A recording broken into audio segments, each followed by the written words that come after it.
श्रीराम समर्थ. श्री गणेशाला, शारदेला, समर्थ सद्गुरू संत सज्जनांना वंदन करून क्षणभर नामस्मरण करूया वारी मनाची, गाऊ गाथा संतांची. विठ्ठल रखुमाई, जय जय विठ्ठल रखुमाई. विठ्ठल रखुमाई, जय जय विठ्ठल रखुमाई. विठ्ठल विठ्ठल विठ्ठल विठ्ठल. विठ्ठल रखुमाई, जय जय विठ्ठल रखुमाई.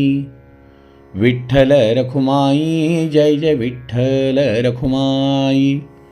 पंढरीनाथ भगवान की जय. श्रोते हो नमस्कार. अनि सा रे गा म ग रे ग ग रे ग प ग रे ग म ग रे सा ग रे सा नी.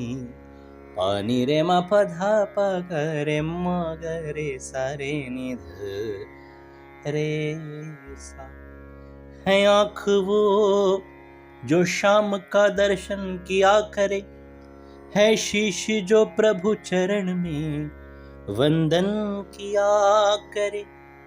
बेकार वो मुख है जो रहे व्यर्थ बातों में, मुख वो है जो हरि नाम का सुमिरन किया करे.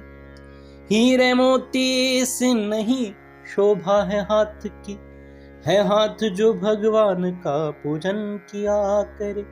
मर कर भी अमर नाम है उस जीव का जग में, प्रभु प्रेम में बलिदान जो जीवन किया करे. है आँख वो जो शाम का दर्शन किया करे. ते डोळे धन्य आहेत ज्या डोळ्यांना भगवंताच्या दर्शनाची ओढ आहे. ते हात धन्य आहे ज्या हातांना भगवंताच्या पूजनाची ओढ आहे. ते पाय धन्य आहेत ज्या पायांना भगवंताच्या तीर्थक्षेत्रांकडे जाण्याची ओढ आहे. बेकार वो मुख है जो रहे व्यर्थ बात में, मग मुख वो है जो हरि नाम का सुमिरन किया करे. ज्याच्या मुखामध्ये अखंड भगवंताचं चिंतन आहे, ज्यांनी आपली वाणी भगवंताला समर्पित केली आहे, ती वाणी धन्य आहे. श्रोते हो, याच तत्वाला अनेक संतांचं जीवन समर्पित आहे. या संत मालिकेतील अधिकारी संत हिंदुस्थान देशात थोर, उदयपूर नाव पुण्यनगर, तेथील राणा नृपवर असे सादर विष्णुभक्ती. उदयपूर नगरामध्ये राणाजी नावाचे राजे कृष्ण भक्तीला समर्पित होते. आल्या अतिता कारण राजा पुरवी वस्त्रान्न, अकस्मात येता वैष्णवजन त्यांचे पूजन करीतसे. त्याचे घरी गोपाळ मूर्ती, षोडशोपचारे पूजी नृपती. वस्त्रे भूषणे लेवमुनी प्रीती, मंगलारती करीतसे. हरिप्रसाद घेऊनी जाण, यावरी राजा करी भोजन. असा राजाचा नित्यनियम सुरू होता. या नित्यनियमाच्या प्रसादाने त्याचे पोटी कन्यारत्न निजभक्ती निधान अवतरली. एक मुलगी त्या राजाला झाली. राजाने भगवंतावरती प्रीती होती म्हणून या मुलीला भगवंताच्या चरणावर अर्पण केलं. रूपलावण्य अतिसुंदर. राजाला ती मुलगी फार आवडायची. अतिसुंदर होती. दिवसेंदिवस होता थोर, मायबाप चित्ती संतोषती. मीराबाई जशी जशी वयाने वाढत होती तसे तिच्यातले एक एक गुण प्रगट होत होते. आईवडिलांना मोठा आनंद वाटत होता. आता 7 वर्षाची मीराबाई वडिलांबरोबर भगवंताच्या पूजनाकरता जाऊ लागली. भगवंताचं ते दिव्य रूप पाहिलं. श्रीकृष्णमूर्ती अतिसुंदर, त्यावरी भूषणे अलंकार, अमूल्य रत्न मुक्ताहार, लेववींद्रुपवर निजप्रीती. अलौकिक भगवंताचं सुंदर रूप आणि त्यावर राजाची पूजा. आईचे रूप नित्य देखून मीराबाईचे वेधले मन. म्हणे भ्रातार देवा वाचून, नाही करणे मज लागी. तरुण वयात आलेल्या मीराबाईने मनामध्ये निश्चय केला की आपल्याला लग्न करायचं तर ते भगवंताबरोबरच. हिचा तर मनाचा निश्चय झाला. एक दिवस राणाजींची स्वारी आपल्या पत्नीला म्हणतीये, राणीसी म्हणे नृपवर, मीराबाई दिसती थोर, आता पाहुनी उत्तमवर, लग्न सत्वर करावे. पितयाचे वचन ऐकोनी कानी, उत्तर देत मंजुळवाणी. हे जेव्हा मीराबाईला समजलं तेव्हा मीराबाई म्हणाल्या, म्हणे म्या भ्रातार आपणा लागुनी, ठेविला पाहोनी निजताता. बाबा बाबा, मी माझ्यासाठी उत्तम वर शोधून ठेवला. कोण असं विचारल्यावर तो श्रीकृष्ण मज आवडे. तुम्ही वडील माता पिता विचार करून उभयता, तुम्ही दोघं विचार करा, मज अर्पावे श्रीकृष्णनाथा, अनुमान चित्ता न करिता. काही विचार न करता मला भगवंताला समर्पण करून टाका. राजा हसला हो. राजा म्हणाला, बाळा, अगं तुला एवढी समज नाही बेटा, अगं ते निर्जीव आहे पाषाण मूर्ती. राणाजी म्हणाले, अगं मीरा, अगं कलियुगी बौद्ध रूप धरुणी, हा भगवान गोपाल कृष्ण आहे ना, कलियुगामध्ये बौद्ध रूप धरून पंढरपूरला उभा आहे ग. निवांत राहिला चक्रपाणी, आता साक्षात रूपनयनी, मनुष्याला गुणी दिसेना. या कलियुगामध्ये मनुष्याला साक्षात्कार होणं अशक्य आहे. हे तू अजून लहान आहे ना बेटा, तुला हे कळत नाही. म्हणून हे बघ, तू हा छंद सोडून दे बघ. बाळा, अगं आपण तुझ्यासाठी उत्तम वर शोधू, उत्तम तुझा विवाह सोहळा करू, उत्तम प्रपंच कर बेटा. मीराबाईंची स्वारी हसली. मीराबाई म्हणाल्या, बाबा, अहो हा देवाधिदेव रुक्मिणीवर, या वरिष्ठ आणि कसूरवर. बाबा, देवाधिदेव द्वारकाधीश भगवान रुक्मिणीपती यांपेक्षा आणखीन कोणी मोठा राजा असू शकेल का? धुंडिता साचार असेना, हा विधीचा निजजनिता, सर्व करोनिया अकरता, शिवनिवाला नाम जपता, तुझ लागी ताताने नव्हे. अहो भगवान महादेव ज्याचं नाव घेऊन आपल्या विषाचा दाह शांत करतात. बाबा, आपण म्हणता ती निर्जीव पाषाण आहे, तरी ऐसे कदा बोलू नये असं म्हणू नका बाबा. हा पाषाण नाही, हा साक्षात रुक्मिणी रमण आहे. अहो प्रल्हादे विश्वास धरिता पाहे, काष्ठीच देव प्रगटला. अहो हा भगवान काय प्रल्हादाच्या विश्वासासाठी काष्ठामध्ये स्तंभामध्ये प्रगट झाला हो, आणि तुम्ही याला म्हणता पाषाण? नाही नाही बाबा, फक्त एवढंच आहे, कलियुगा माझी जगज्जीवन, अभक्तांसीच धरी मौन. तो फक्त अभक्तांशी अबोला धरतो, निज भक्त प्रेमळ भाविकजन तयान प्रतिवचन बोलत असे. हे सगळं राजाने ऐकलं. राजाने तिच्या डोक्यावरून हात फिरवला. राणाजींची स्वारी म्हणते, मीरे, अगं एवढ्या बालपणी एवढा शहाणपणा कुठून आला ग?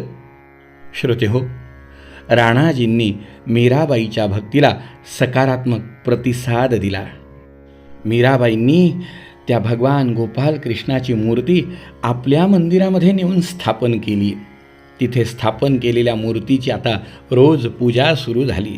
प्रातःकाळी करोणी स्नान, नित्यनेम नामस्मरण, मग हाती विणा घेऊन करी गायन निज प्रीती, काकडारती ओवाळून करी श्रीकृष्ण पूजन, सुगंधी तैलाने करुणी मर्दन, घाली स्नान उष्णोदके. हा तिचा नित्यनियम सुरू झाला. त्यावरी पयदधी आणि घृत, मधुशर्करा गुडसंयुक्त, ऐसे घालोनी पंचामृत, क्षालन करी शुद्धोदके. अंगवस्त्र पुसोनी सत्वर, प्रावरणने सवी पितांबर, मुकुट घालोनी मस्तकावर, दिव्य अलंकार लेववी. ऊर्ध्व त्रिपुंड द्वादश टिळे, तेने शोभायमान दिसे घननीळ, दिव्य कुंडले अतिसोज्वळ, शोभे माळ वैजयंती. मीराबाईंनी भक्तिभावानी त्याचं इतकं सुंदर पूजन करायचं. पूजन झालं की गळा कोमळ तुळशी हार, तुळशीच्या माळा घालायच्या, बुक्का लावायचा, धूप दीप नैवेद्य आरती, आणि मग वैष्णव भक्तांना पाचारण करायचं, त्यांचं सद्भावानी पूजन करायचं, हरिप्रसाद म्हणून उरलेलं अन्नभक्षण करायचं, भागवत पुराण श्रवण करायचं, भगवंताचं नामस्मरण करायचं. हळूहळू मीराबाईंची प्रज्ञाशक्ती जागृत व्हायला लागली. नाना परीचे प्रबंध कवित मीराबाई रचुनी त्वरित, श्रीकृष्ण भजनी लावणी प्रीत, गुणवर्णित सप्रेमे. मीराबाईंची स्वारी भगवंताच्या नामाचा महिमा, भगवंताच्या गुणांचा महिमा वर्णन करायला लागली. पायो जी मैंने राम रतन धन पायो, पायो जी मैंने राम रतन धन पायो, वस्तु अमोलिक दी मेरे सतगुरु, कृपा कर अपनायो. पायो जी मैंने राम रतन धन पायो, जन्म जन्म की पूंजी पाई, जग में सभी खुआयो. पायो जी मैंने राम रतन धन पायो, खर्च न खोटे चोर ना लूटे, दिन दिन बढ़त सवायो. पायो जी मैंने राम रतन धन पायो, सत की नाव खेवटिया सतगुरु, भव सागर तर पायो. पायो जी मैंने राम रतन धन पायो, मीरा के प्रभु गिरधर नागर, हरख हरख जस गायो. पायो जी मैंने राम रतन धन पायो, पायो जी मैंने राम रतन धन पायो, पायो जी मैंने राम रतन धन पायो, पायो जी मैंने राम रतन धन पायो. मीराबाईंच्या अंतःकरणामध्ये भगवंताची ती प्रीती. मीराबाईंची अवस्था अशी झाली, ऐसी लागी लगन मीरा हो गई मगन, वो तो गली गली गली हरि हरि गुण गाने लगे, महलों में पली बन के जोगन चली, मीरा रानी दीवानी कहाने लगी. ऐसी लागी लगन मीरा हो गई मगन, कोई रोके नहीं कोई टोके सही, मीरा गोविंद गोपाल गाने लगी, बैठी संतों के संग रंगी मोहन के रंग, मीरा प्रेमी प्रीतम को मनाने लगी, वो तो गली गली गली हरि हरि गुण गाने लगी. ऐसी लागी लगन मीरा हो गई मगन. श्रोते हो, पण हे सगळ्यांना पटणार होतं का? नाही हो. नगरात कुटील होते दुर्जन, ते निंदा करीती रात्रंदिन, म्हणती राजयाचे नामाभिधान, निजकन्येने बुडविलये. गावामध्ये चर्चा सुरू झाली. पाहिलं का? अहो, राजाचं नाव खराब करण्यासाठी दुसरं कोणी नाही, राजाची मुलगीच पुढे आली आहे बघा. अहो, काय चाललंय काय बघा. बैरागी भोवते मिळवुनी, कीर्तनी नाचे निर्लज्ज होऊनी, स्वरूप सुंदर लावण्य खाणी, कलंक सद्गुणी लाविला, आडमार्गे चालता अनिकासी, राजा दंड करी निश्चयसी. राजा बाकीच्यांना वाईट मार्गाने चालताना दंड देऊ शकेलो, पण परी घरचे अकर्मणे नव्हे त्यासी, मदांध मानसी सर्वदा, जैसा सतेज दिसे वासरमणी, परी संतान व्यतिपात कल्याणी. बघा, अहो, सूर्यासारख्या तेजस्वी सूर्यनारायणाच्या पोटी व्यतिपात जन्माला आला आणि काय बोलणार. राजा सगळ्यांना दंड करू शकेल, पण आपल्या घरी आता ही जी सगळ्या बैराग्यांना घेऊन नाचतीये गातीये, हिला काही शासन करू शकेल का राजा? हे राजाच्या कानावर गेलं. राजाने आपल्या पत्नीला बोलावलं, मीराबाईला निरोप द्यायला सांगितला की कोणत्याही परिस्थितीमध्ये तुझं लग्न करणार म्हणजे करणार, आता तू बाकी काहीही बोलायचं नाही. आईने येऊन मीराबाईला ही घडलेली घटना सांगितली. तेव्हा मीराबाई म्हणाल्या, आई, आता काहीही झालं तरी मी भगवंताचे चरण सोडणार नाही. मीराबाई म्हणाल्या, आई, हे मी तुम्हाला आधीच सांगितलं आहे. माझा निश्चय असता वारंवार का पुसता वृथा, जननिंदेचा अभिशाप माथा, परी माझी या चित्ता भय नाही. आई, काही जगाला बोलायचं बोलू द्या, पण मेरे तो गिरीधर गोपाल दुजा नकोय. मी भगवंताला माझं जीवन समर्पित केलं आई. मी दुसऱ्यासोबत लग्न करू शकत नाही. हे जेव्हा राजाला कळालं तेव्हा राणाजीने आपल्या पत्नीला सांगितलं, हे बघा, आपल्याला सुद्धा अशी मुलगी नकोय की जी आपल्या नावाला कलंक लावेल. राणाजींनी या आपल्या मुलीला विष द्यायचं ठरवलं. राजाने आपल्या पत्नीजवळ विषाचा प्याला भरून दिला. राणी तरी काय करणार हो? राणीने मीराबाईच्या हातामध्ये विषाचा प्याला दिला. सांगितलं, बाळा, तुला आता हे विष प्यावं लागणार. आईच्या डोळ्यातनं घळघळ वाहणाऱ्या आसवांना पुसत मीराबाईंची स्वारी म्हणते, आई रडू नको ग. हे बघ आई, मातेचा मोह देखुनी फार, मीराबाई देत उत्तर, मानव देह अतिनश्वर, अंती जाणार निश्चय. आई, कधीतरी मरायचंच आहे ना ग, पण हे कृष्ण भजना निमित्त जाता, माते का शोक करीसी वृथा, मृगजळाचा पूर आटता, कास या चिंता करावी. नश्वर देह जाणारच आहे, कृष्ण भक्ती निमित्त गेला तर काय हरकत आहे.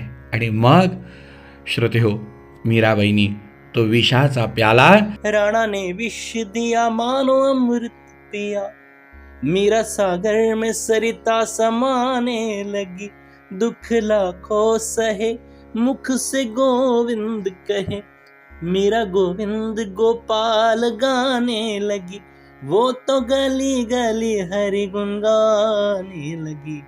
ऐसी लागी लगन मीरा हो गई मगन, ऐसी लागी लगन. मीराबाईंनी तो विषाचा प्याला आपल्या मुखाला लावला, घट पिला. अंतःकरणात भगवंताचं भजन सुरूच होतं. इकडे मीराबाई जसं विष पीत होत्या तसं समोर उभी असलेली पाषाण मूर्ती हिरवी व्हायला लागली हो. काळी शार पाषाणाची मूर्ती हिरवी होताना मीराबाईच्या आईने बघितली. मीरे अगं हे बघ काय. मीराबाईंनी विष तर पिऊन घेतलं, पण समोर पाहिलं तर भगवान गोपालकृष्णांची स्वारी पूर्ण विष प्राशन करून उभी होती. श्रोते हो, दासगणू महाराज म्हणाले ना, राजकन्या मीराबाई जिच्या भक्तीस पार नाही, जिच्यासाठी शेषशाही प्राशिता झाला विषाते. हा दिव्य अलौकिक चमत्कार राणाजींनी पाहिला, गावकऱ्यांनी पाहिला, निंदकांनी मान खाली घातली. त्यावेळेला राजाने हात जोडून मीराबाईला प्रार्थना केली, मीरे अगं भगवंताला सांग, आम्हाला तुला अशा रूपात पाहवत नाही रे देवा, क्षमा कर, आम्ही मीराबाईला त्रास दिला. आणि मग मीराबाईंनी भगवंताला हात जोडून कळकळून प्रार्थना केली आणि भगवंत पुन्हा पूर्ववत सावळ्या रूपामध्ये उभे राहिले. श्रोते हो, फक्त येणाऱ्यांना ही खूण लक्षात असावी, मीराबाईच्या भक्तीसाठी म्हणून भगवंताचा फक्त कंठ हिरवा राहिला, बाकी मात्र भगवंत पुन्हा पूर्ववत रूपामध्ये उभे राहिले. श्रोते हो, एवढी भक्तीची शक्ती, एवढी भगवंतावरती अतूट निष्ठा आपल्यालाही अनुभवायला मिळावी एवढीच प्रार्थना करूया. पुन्हा भेटूया उद्या सकाळी. जय जय रघुवीर समर्थ.